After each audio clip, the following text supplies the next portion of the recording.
ಚಿತ್ರದುರ್ಗ ಮೂಲದ ರೇಣುಕಾ ಸ್ವಾಮಿಯನ್ನ ಕೊಲೆ ಮಾಡಿದಂತಹ ಪ್ರಕರಣಕ್ಕೆ ಸಂಬಂಧಪಟ್ಟಂತೆ ಇಂದು ಅಥವಾ ನಾಳೆ 4 ಆರೋಪಿಗಳನ್ನು ಬೇರೆಡೆಗೆ ಶಿಫ್ಟ್ ಮಾಡಲಾಗುತ್ತೆ.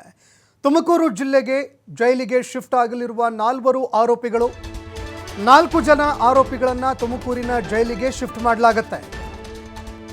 ಇನ್ನು ಈ 4 ದಾಖಲಾತಿ ಕಾರ್ಯಗಳನ್ನು ಪೂರ್ಣ ಮಾಡಿದ ಬಳಿಕ ಆರೋಪಿಗಳನ್ನು ಸ್ಥಳಾಂತರ ಮಾಡಲಾಗುತ್ತೆ. ರವಿಶಂಕರ್, ಕೇಶವಮೂರ್ತಿ, ಕಾರ್ತಿಕ್ ಹಾಗೂ ನಿಖಿಲ್ ಈ 4 ಆರೋಪಿಗಳನ್ನು ಬೆಂಗಳೂರಿನಿಂದ ತುಮಕೂರಿಗೆ ಸ್ಥಳಾಂತರ ಮಾಡಲಾಗುತ್ತೆ. ತುಮಕೂರು ಜೈಲಿಗೆ ಶಿಫ್ಟ್ ಮಾಡೋದಕ್ಕೆ ನಿನ್ನೆ ಕೋರ್ಟ್ ಆದೇಶ ಕೂಡ ಕೊಟ್ಟಿತ್ತು. ಆ ಆರೋಪಿಗಳನ್ನು ತುಮಕೂರಿಗೆ ಶಿಫ್ಟ್ ಮಾಡಬೇಕು ಅಂತ ಕೋರ್ಟ್ ಆದೇಶವನ್ನು ಕೂಡ ಹೊರಡಿಸಿತ್ತು. ಇನ್ನು ಕೋರ್ಟ್ ನೀಡಿರುವಂತಹ ಆದೇಶದ ಪ್ರತಿ ತಲುಪಿದ ಕೂಡಲೇ ದಾಖಲಾತಿಗಳ ಕಾರ್ಯವನ್ನು ಆರಂಭ ಮಾಡಲಾಗಿದೆ.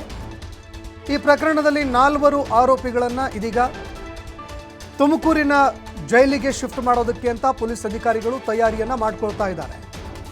ಇಂದು ಅಥವಾ ನಾಳೆ 4 ಆರೋಪಿಗಳನ್ನು ಬೇರೆಡೆಗೆ ಶಿಫ್ಟ್ ಮಾಡಲಾಗುತ್ತೆ. ತುಮಕೂರು ಜೈಲಿಗೆ 4 ಆರೋಪಿಗಳು ಶಿಫ್ಟ್ ಆಗಲಿದ್ದಾರೆ. ಆರೋಪಿ ನಂಬರ್ 16 ಕೇಶವ, ಅದೇ ರೀತಿಯಾಗಿ ಆರೋಪಿ ನಂಬರ್ 17 ನಿಖಿಲ್ ನಾಯಕ್,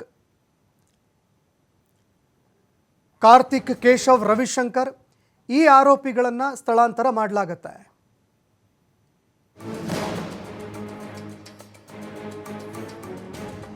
ಪ್ರಮುಖವಾಗಿ ಶಿಫ್ಟ್ ಮಾಡುವಂತಹ ಸಂದರ್ಭದಲ್ಲಿ ಸಾಕಷ್ಟು ರಕ್ಷಣೆಯನ್ನು ಕೂಡ ಒದಗಿಸಬೇಕಾಗತ್ತೆ. ಯಾಕಂದರೆ ಬಹಳಷ್ಟು ಹೈ ಪ್ರೊಫೈಲ್ ಕೇಸ್ನಲ್ಲಿ ಇವರೆಲ್ಲರೂ ಕೂಡ ಅಂಧರಾಗಿದ್ದಾರೆ.